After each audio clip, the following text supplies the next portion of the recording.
So let's say you're capped with your time, you've been doing a lot of sales yourself, you've been doing project management yourself, and now you want to hire a sales guy. And you're worried, if I hire a sales guy, how much should I pay them? Is this gonna eat up my margins? What should I do? This video is for you. So whenever you hire a sales guy, never give them base pay. It should always be commission only. So your interest and their interest is aligned. For them to make a lot of money, they need to close jobs, which in turn will make the company a lot of money. So the first thing is only performance based. And here's how you structure the performance based. For example, they can make 10% of the total of the job closed. So 10%, let's say they close a 10K job, they make $1,000. But now you might be wondering, well, if I hire them, is that going to shrink my margins? No.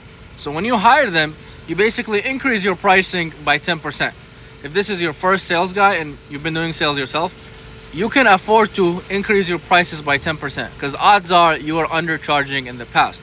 So for example, if you would go out and bid a job for 10,000 and that's you normally doing the sales, now you have the sales guy go and bid the same job for $11,000. Maybe you can even charge more, test it. However, now you freed up your time and it won't eat at your margin. Somebody is going to do the closing for you. Keep in mind, they won't be as good of a closer as you are. It's always less efficiency when somebody who is not the business owner doing something. So have that expectation. If they're only as 70% as good as you, that's great. So now you have somebody closing without it eating your margin, without you spending time driving and doing stuff, and you still have the ability to scale. Because if you are too busy doing 2 appointments a day, well, now your sales guy can do 4 or 5 appointments a day. However, you need to spend that extra time with them, sitting down, going over the numbers. Well, here's how many leads we had. Here's how many appointments you went on. Here's how many jobs you're closed. Okay, your closing rate is 40%, amazing.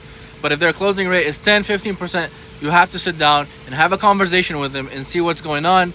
And you need to train them on a consistent basis based on how you used to close. Let's say you were doing the closing before and you're closing 50% of the leads. Teach them on your process, because odds are you were doing something really good that worked, that resonated with homeowners. So now you have to train the sales guy on the same process that you were doing previously.